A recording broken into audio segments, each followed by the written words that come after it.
It was a harmless form, filled out before my appointment. I didn't notice the copy designation until weeks later, when it appeared somewhere else. By then, it wasn't a question anymore. The clipboard was already waiting when I checked in. The receptionist slid it across the counter with the same pen she always used, the one with the blue grip worn smooth. I took it and stepped to the side so the next person could come forward. The waiting room smelled faintly of disinfectant and old coffee. A daytime talk show played without sound. Name, date of birth, insurance ID. I moved down the page the way I always did, without stopping. The questions were familiar enough that my hand filled them in on its own. Address unchanged. Emergency contact unchanged. I paused when I reached the middle of the page, where the boxes were closer together. Occupation. The line was narrow. I wrote slowly so it would fit, then capped the pen and put the clipboard back where I'd found it. The receptionist took it without looking, flipped to the back page, and scanned the screen in front of her. Her fingers moved quickly. She nodded once. "Have a seat," she said. I chose the same chair I always did, near the end of the row. I set my purse on the floor and hooked the strap around my foot. Across from me, a man coughed into his sleeve. Someone else tapped their heel against the leg of a chair, the sound soft but steady. When the nurse called my name, she held the clipboard against her chest. She smiled, then glanced down at the page. Her eyes lingered for half a second longer than usual. "This way," she said. Inside the exam room, she placed the clipboard on the counter and turned to the computer. The screen glowed blue in the dimmer light. She asked the standard questions. "Any changes since your last visit? New medications?" I answered without elaborating. She nodded and typed. "And your occupation?" she asked, still looking at the screen. I told her. She nodded again. "Okay," she said, and kept typing. The appointment moved on. Blood pressure. Weight. A paper gown folded at the edge of the table. When it was over, she handed me a printed summary and pointed me back toward the front desk. I folded the paper and slid it into my bag. At the counter, the receptionist asked me to confirm my insurance. She turned the screen slightly so I could see it. My name was at the top, spelled correctly. Below it, a short line of text sat under a bold heading. She didn't read it aloud. She just asked me to sign. I signed where she pointed and stepped aside again. As I waited for the elevator, I noticed a white envelope tucked into the rack by the door, my name written across the front in block letters. I took it with me and slipped it into the outside pocket of my purse, unopened. At home, the envelope stayed where it was. I set my bag on the kitchen counter and went back to what I'd been doing before the appointment. The calendar on the fridge still had the appointment circled in red. I crossed it out and wrote in the next thing underneath. The envelope went into the drawer with the others. Manuals. Old warranties. Things we might need later. Weeks passed. Another appointment. Another clipboard. This time, the pen was different. The box on the form was already checked when it came back to me, the ink darker than mine. I noticed it because the nurse hesitated before handing it over, then smoothed the paper flat with her palm. "Just need your signature here," she said. I signed. On the way out, I stopped at the pharmacy window to pick up a refill. The clerk scanned the label, frowned slightly, and turned the screen away from me. "One moment," she said. She tapped a few keys, then called over her shoulder to someone I couldn't see. They spoke quietly. She nodded and looked back at me. "Your coverage looks a little different today," she said. "It should sort itself out." She printed the receipt and slid it across the counter. I folded it once and put it in my pocket without reading it until I got to the car. The numbers were higher than usual. A small line of text sat under the total, printed so lightly I almost missed it. Pending eligibility. That night, after dinner, I pulled the receipt out again and set it on the table. My husband glanced at it, then back at his phone. "Probably just a glitch," he said. "They do that sometimes." I nodded and folded the paper smaller. The kitchen calendar was still open to the week. Tomorrow's square was empty. The next morning, the phone rang while I was wiping down the counter. An unfamiliar number. I let it go to voicemail. When I listened later, the message was polite and brief. The insurance company needed to verify a few details. They asked me to call back when I had time. When I did, the agent put me on hold almost immediately. The music was thin and tinny, looping after 30 seconds. When she came back, she asked to speak with the working spouse. "I can answer," I said. There was a pause. I could hear her breathing on the line. "I just need to confirm a few things," she said carefully. "It'll be quick." End quote. She asked for dates. She asked for signatures. She told me a letter would be sent. After the call, I stood in the kitchen for a moment longer than necessary, phone still in my hand. The calendar rustled slightly when the air kicked on. I wrote nothing in the empty square. That afternoon, another white envelope appeared in the mailbox. I carried it inside and set it on the counter without opening it. The drawer was getting full. The next appointment was already scheduled. The time was printed neatly at the top of the reminder card. Underneath, in smaller letters, was a note about bringing documentation. I set the card on the fridge with a magnet and stepped back to look at it. The word they'd been using wasn't written there. It didn't need to be.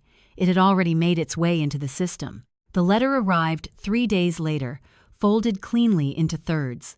I recognized the return address before I opened it. Insurance companies have a particular shade of blue they like to use, just serious enough to feel official. I stood at the counter and read it once. Then again, slower. The language was neutral. Eligibility review. Temporary limitation. No action required at this time. At the bottom, a list of documents they might request if the review continued.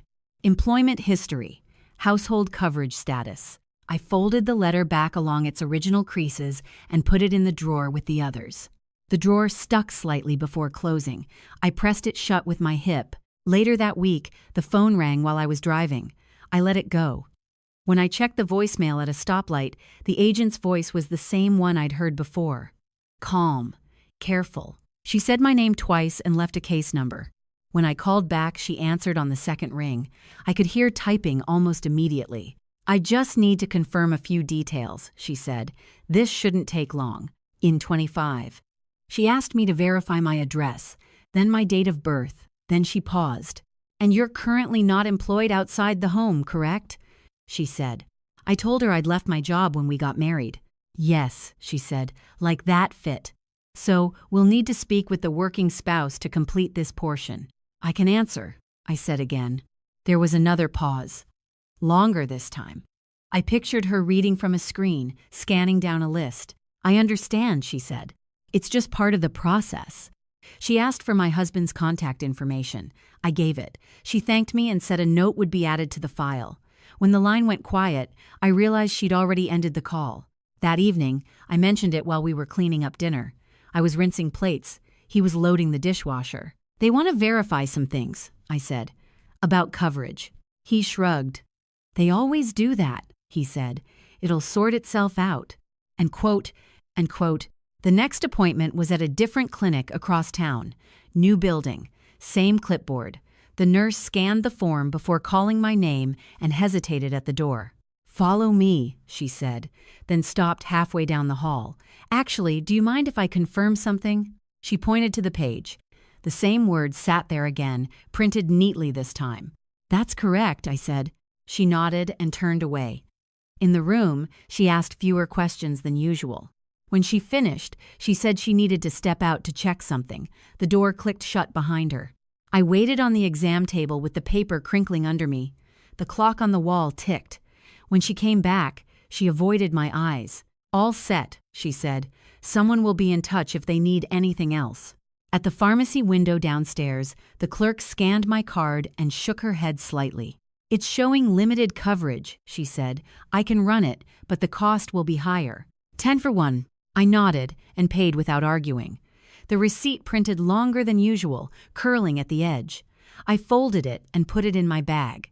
At home, I laid the receipt next to the letter on the counter. The two pieces of paper didn't match in size or color, but the wording echoed. Pending, review, verification. The phone rang again the next morning. This time, I answered. "We just need a signed timeline," the agent said. "It helps us document everything clearly." She explained where to send it. She explained the deadline. Her voice stayed even the whole time. When I hung up, I went to the office and opened my email. I searched my old work address. It took a minute to load. The message was still there, dated 10 years back, subject line short and polite. I printed it and set it on the desk. The ink looked darker on paper than it ever had on a screen. In the afternoon, another envelope arrived. This one was thicker. I didn't open it right away. I added it to the stack in the drawer, aligning the edges as best I could. The kitchen calendar was still open to the same week. I erased an appointment that hadn't happened yet and rewrote it in pencil. The process had a rhythm now. Call, letter, pause. And somewhere in the middle of it, my role had already been decided, written down enough times that it no longer sounded temporary. The insurance office sat between a dry cleaner and a nail salon, all glass and beige carpet. I took a number from the dispenser and sat where the chairs faced the counter directly. A muted news channel played above the windows. No one looked up. When my number was called, the agent didn't wave. She just set it into the room and waited for someone to stand. I walked forward and placed my folder on the counter. The folder was thin. One printed email, one letter, nothing extra. She smiled briefly and pulled up my file. Her fingers paused on the keyboard. "Okay," she said, then leaned closer to the screen. "So this is for an eligibility review." "Yes," I said. She nodded and reached for a form beneath the counter. It was heavier paper than the clinic clipboards. She slid it toward me and tapped the top line with her pen. "I just need you to sign here," she said. "And we'll need the working spouse's information as well." Her voice carried. Not loudly, just enough. I didn't reach for the pen right away. I looked at the form instead. The same designation sat near the top, typed cleanly this time. Below it was a space for dates. "I can provide the timeline," I said. She hesitated, then looked back at the screen. "That's fine," she said. "We just need it documented." She turned the form slightly so she could read from it. "According to our records, you've been not employed since—" She stopped. The pause stretched. I could hear the printer behind her warming up. Someone behind me shifted their weight. The room stayed still. She cleared her throat and continued, reading from the screen instead of the paper. "Since 10 years ago," she said. "At the time of marriage." She looked up then, just for a second. Her expression didn't change, but her voice softened. "If you have any documentation," she said, "it would help move things along." I opened the folder and slid the printed email across the counter.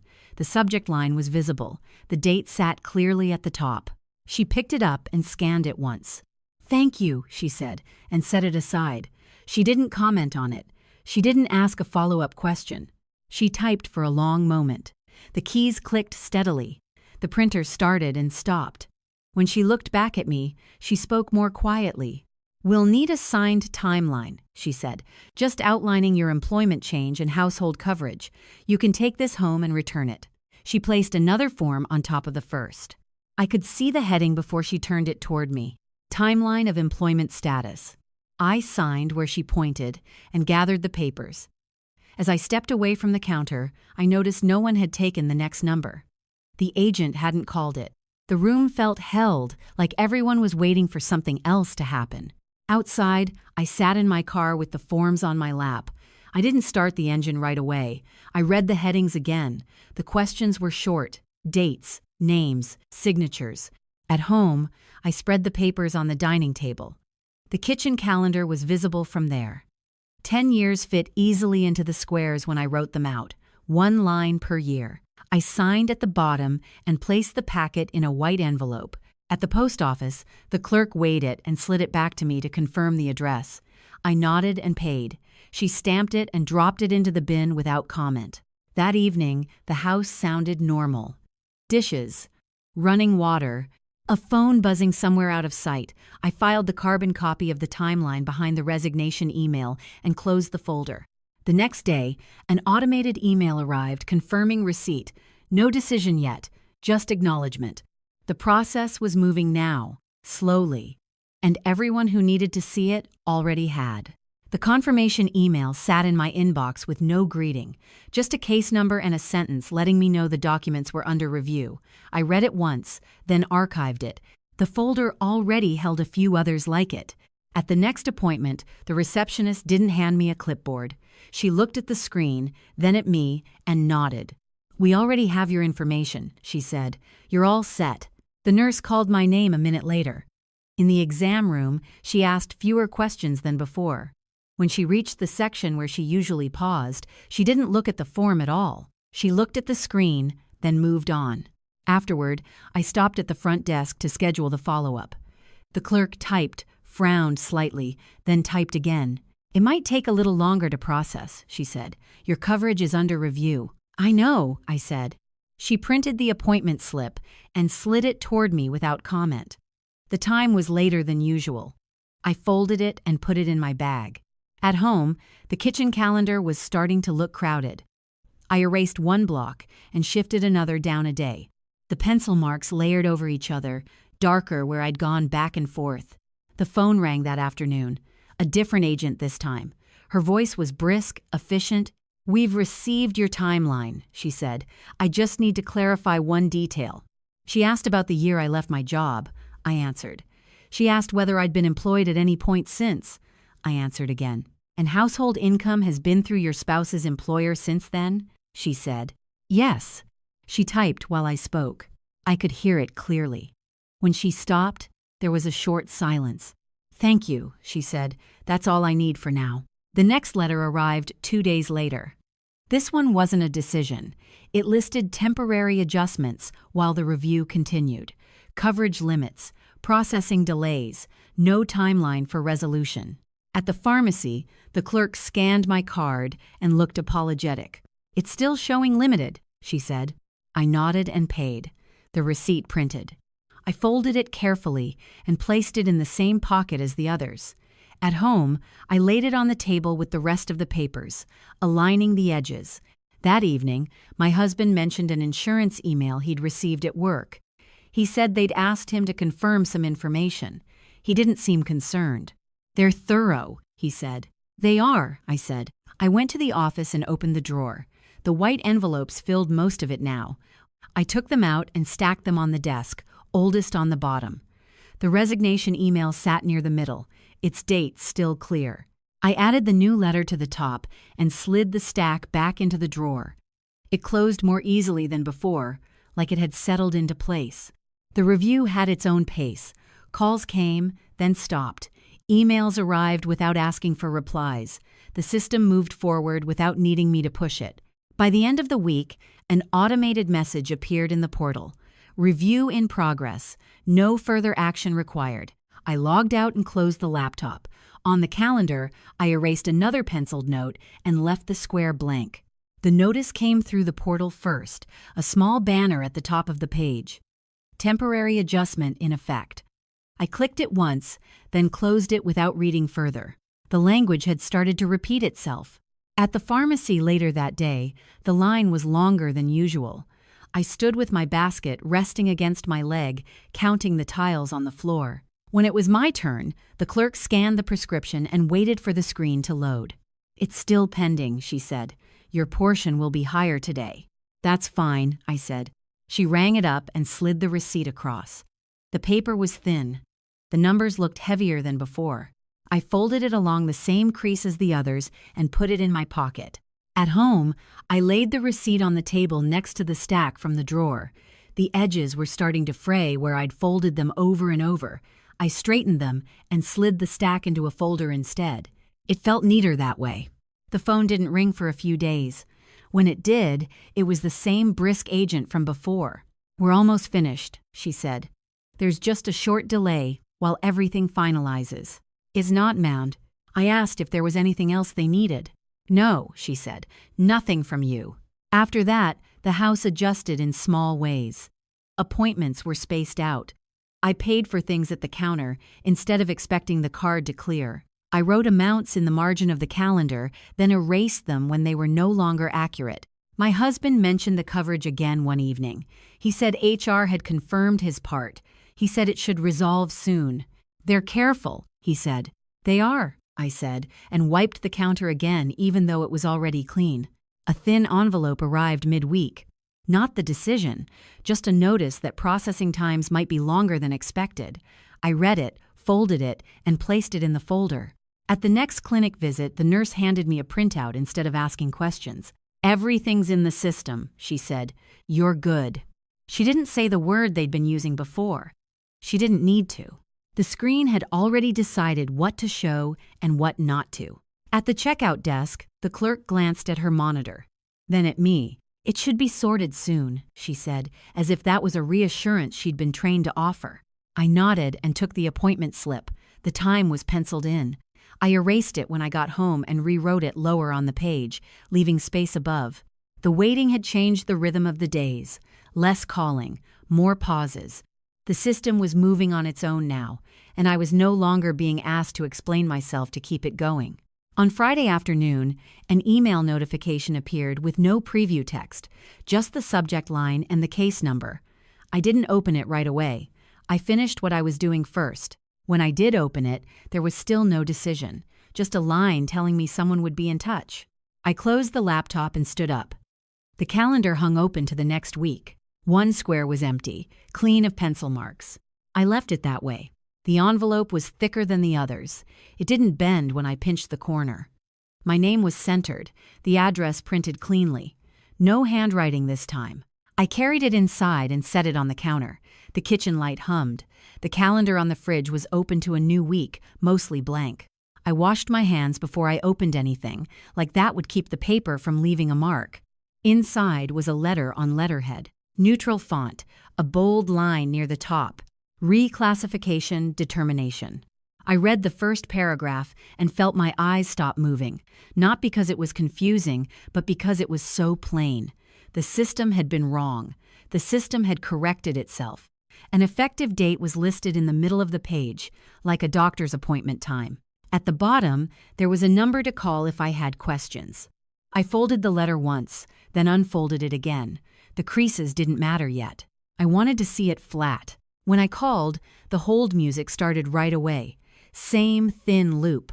I set the phone on the counter and watched the screen while I wiped down a spot that wasn't dirty. When the agent came back, her voice was different, lower, like she was reading carefully. "Thank you for calling," she said. "I see the determination letter was issued." "Yes," I said. She asked for the case number. I read it off the top of the letter. She typed. The clicks were steady. Then she stopped. "I'm going to place you on a brief hold," she said. This time, the hold lasted only a few seconds. When she returned, she didn't ask for my husband's name. "Your status has been corrected," she said. "Full coverage is active as of the effective date listed. You're the primary contact on the account." The words landed softly. No emphasis. No apology. Just a statement that changed the shape of the last few months. "Okay," I said. "If you'd like," she added, "you can come in and have a copy printed with the updated summary. Sometimes it helps at the pharmacy." "I'll do that," I said. At the office, the lobby looked the same as before. Beige carpet. Plastic chairs facing the counter. The news channel still muted. The number dispenser still sticky when I pulled. I sat with the letter folded in my purse, my fingers resting on the strap. Across from me, a woman bounced a toddler on her knee. A man in a work vest stared at his phone. No one made eye contact. When my number was called, the agent at the counter was not the one from last time. Younger. Neat bun. She smiled once and waited. I placed the determination letter on the counter and slid it toward her. She picked it up with both hands, like it was fragile. "I just need an updated summary," I said. "Of course," she said, and turned to her screen. She typed, then paused in the same way they all had. Not dramatic. Just a small stop, as if the page took an extra second to load. "Okay," she said quietly. "I see it." She looked down at the letter, then back at the screen. "This is finalized," she said. "You're listed as primary." Behind me, someone coughed. The toddler stopped whining for a moment. The air in the lobby shifted into something still. The agent didn't look up at the room. She just reached under the counter and pulled out a clipboard, the heavier kind. She set it down and slid a pen toward me. "I'll have you sign for the printout," she said. I took the pen. It clicked when I pressed the tip down. I signed my name once, cleanly, and pushed the clipboard back. No second signature line appeared. No space labeled working spouse. The printer behind her started. She watched the page feed out, then read it before she handed it over. Her eyes moved down the lines like she was making sure the words matched. "Here you go," she said, and set the updated summary on top of my letter. If anyone questions it, this should help. Thank you, I said. She nodded, then did something small that I noticed because of how long I'd been paying attention. She turned her screen away, not to hide anything, but because the task was done. The file was closed. There was no need to keep it open for more questions. As I stepped back from the counter, she called the next number. The lobby exhaled. People moved again, chairs squeaking, the toddler resuming his noise like a switch had been flipped. Outside, I sat in my car with the papers on my lap. The updated summary was plain and short. My name at the top, primary contact, full coverage, effective date. At the pharmacy, the clerk scanned my card and waited for the screen. Her expression didn't change this time. "Looks good," she said. I watched the register as the price appeared. Lower. Normal. She printed the receipt and handed it over without explaining anything. At home, I opened the drawer where the envelopes had been living. I took the stack out and set it on the table. The oldest ones were soft at the edges. I slid the determination letter underneath everything, not on top. It didn't need to be reached for quickly anymore. I opened the calendar and wrote in my next appointment time. Then I stopped. I erased it and wrote it again, smaller, leaving more space in the square than I'd been allowing. The house sounded the same as it always did. Water running, a dishwasher humming, a phone buzzing once and then going quiet. I left my phone face down on the counter and went back to the routine that had never really stopped, only tightened. This time, it loosened.